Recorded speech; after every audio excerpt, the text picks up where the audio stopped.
Hi, my name is Emma Shields, and I'm going to be talking about the initial stage in group therapy and some fantastic icebreakers to use during this stage. The initial stage is all about building things such as trust, communication, relationships, boundaries, goal making, and most importantly for you as the facilitator, building rapport with your group members. So the very first activity that I have is called Me Too. Within this activity, you as the facilitator are going to hand out cards to each of the participants that are all from the same type of card. So no different use of papers, no different colors. It's just all going to be the same. That way, this activity does stay anonymous for the participants. So for you as the facilitator, you're going to create a statement such as, I have felt or I have experienced. And the group members are to respond with a statement based on their own experience to that statement that you first created. So, for example, if you are in a group based around anxiety, you might use the statement, I have experienced, and a participant might finish it with writing down panic attacks, suicide ideation, feelings of low self-worth, anything that the participant has felt, they are more than welcome to write down. Now, this is also a great opportunity to explain boundaries within the group. Because this may be a bit of a heavy exercise, letting the participants know that they're not to share in-depth detail with on the card because they will be read out. So that way we're not triggering any of the other participants with very vulnerable experiences of others. And once the activity is completed, the participants have written down their response, the facilitator is to collect the cards and will read them out. Now the point of this activity is to create the awareness of likeness amongst the members and to build trust. A lot of the participants will have felt or experienced similar feelings in the past as each other, so letting everybody know as they're on this journey through therapy that their neighbor beside them or the person across from them has probably dealt with a lot of similar experiences or thoughts and feelings. My second activity is Jeopardy! Now, this activity is deemed usually more of a later activity within the group and once it's more formed and a lot more information has been provided.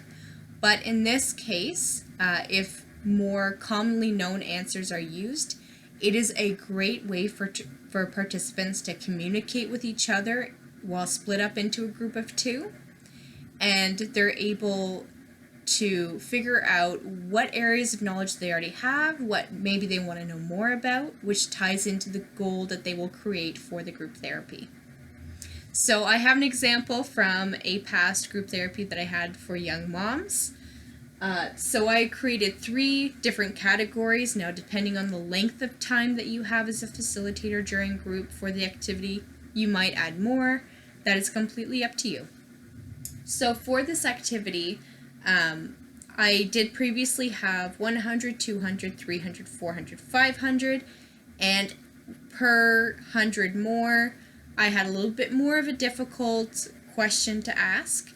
But the great thing about separating the group into 2 is that they'll have more participants to discuss amongst to figure out an answer.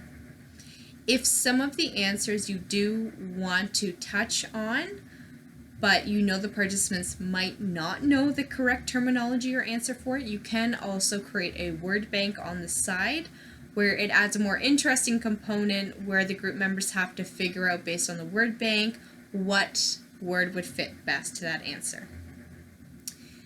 So this is a great way to build communication amongst the group members and be able to also learn more about what they want goal-wise for themselves, what they want to explore more and learn about, and also for you as the facilitator, you get to know what you really want to touch on within the information provided in the next sessions. The last and final activity that I have is called Room Bingo. Now, in group therapy, a lot of the times, participants are sitting down for a long period of time within a circle or a table, So it's great to move around the room and to be able to converse with others around, and use the facilitator can also be involved firsthand within this icebreaker activity. So you're going to take a sheet of paper and you're going to have a bunch of boxes. Now you could do 5 by 5, 6 by 6. It doesn't really matter. It's up to you.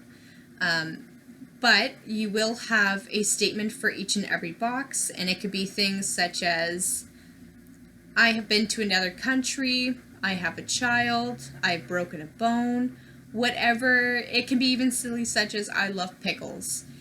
And the point is that you want to get a bingo, so either diagonally, horizontally, linearly, and people are going to sign off their names for things that they have experienced.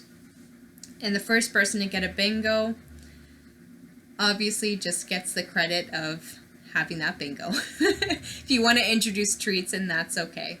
But this is a great way to sort of build in that initial stage a lot of the core components that are going to be needed throughout the rest of the sessions. Thank you so much for listening.